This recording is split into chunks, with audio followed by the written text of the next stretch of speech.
Hey there, the team over at ElecKeys has sent over their K30 vacuum cleaner for me to share with you guys, so let's take a closer look at it. Now the first thing we're going to do is go right down here to the floor level with the vacuum, because as you can see, that onboard light makes it super easy to see any of the dirt and crumbs and dog fur on the floor. I love vacuuming in lesser light to almost darkness because that onboard light makes everything show up so nicely. Now, when you open the box, this does come unassembled, but there are only 3 main pieces to the vacuum and you're ready to go. This also comes with a detailed instruction manual that is illustrated to make it even easier.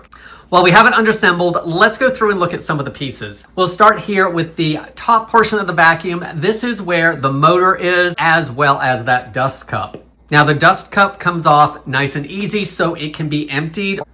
And of course, that filter is housed here as well. Now, this does come with 2 filters, so there's one that is already ready to go when that other one reaches the end of its life cycle. Now, this does come with some typical accessories you would find with other vacuum cleaners. To start with, it has this extendable hose. It also has this combination of crevice tool and brush. So that crevice tool, of course, makes it easy to get into tight spots and in between the cushions. And then the upholstery brush is really helpful for getting those couches and chairs cleaned off. And when things like pet fur and hair get wrapped around those brushes at the bottom, it also comes with this cleaning tool that has a brush on one end, as well as this hook and razor on the other end. Now, once the vacuum cleaner is powered up, the buttons are simple to use. There's a power button, which will turn it on and then off. And then the other button runs through the modes. You have the bare floor mode, you have the carpet mode, and you have the turbo mode. Now, with a fully charged battery, this is supposed to get up to 65 minutes of usage. Of course, when using modes like turbo, of course, that timing is going to be slightly less. So while vacuuming my house, I want to share with you some of the areas that this works really well in, and some others where you may want to think about if it's a proper fit.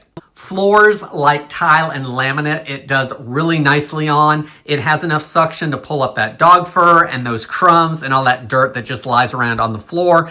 And again, I really like that light feature because I can see exactly where I'm going and what needs to be vacuumed up. In my living room, I used it on my low pile rug here, and it also did a nice job there. I could definitely tell the suction, but I will say I preferred turbo mode on this low pile rug, just to feel like I was getting up more fur and hair and any other kind of dirt in that rug. Moving here to the carpet that has a thicker pile, I really didn't think that the vacuum cleaner shined in this moment. I felt that while it did have decent suction, even on turbo mode, I didn't feel like I was getting the suction I would normally get when using a regular electric vacuum cleaner that was constantly being powered by the outlet. Now, while I didn't really love it on thicker carpet, there are some really good things about this vacuum. Number one was that light that we saw earlier. I love the onboard lighting because I just feel it makes it easier to vacuum.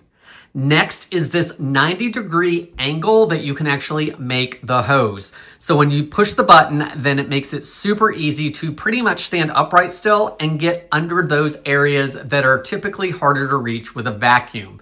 It made it super easy to do things like get under this table and take care of all that stuff there that I can't get with a regular vacuum. I also really liked the upholstery brush because look at the way it bends here.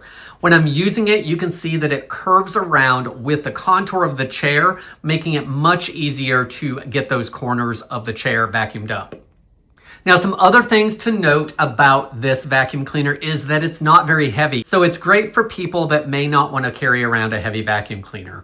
It also comes apart in a couple pieces. So like here with the crevice tool, I can just use the top part of the vacuum and not have to go around with the rest of the floor brush and getting that all through the house.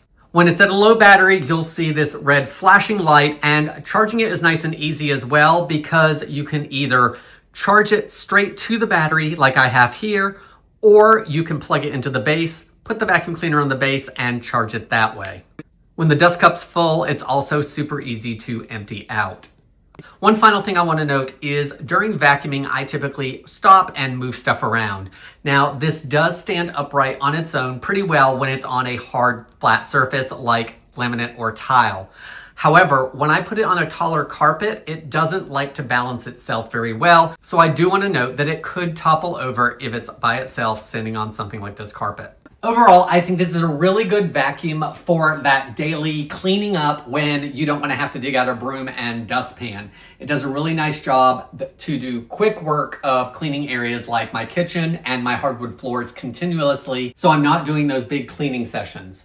It's super easy to keep charged up either on that charger or charging it by the battery directly when not in use. It shines best definitely on tile and laminate, as well as very low pile carpeting, but I didn't like it as much on higher piled carpet. It's great that it's rechargeable because I am not attached to the wall like I am with a regular vacuum, but note the suction is not quite as good as having something directly to the wall. If you are looking for a new vacuum, then I hope this video helps you decide if this is a good product for you.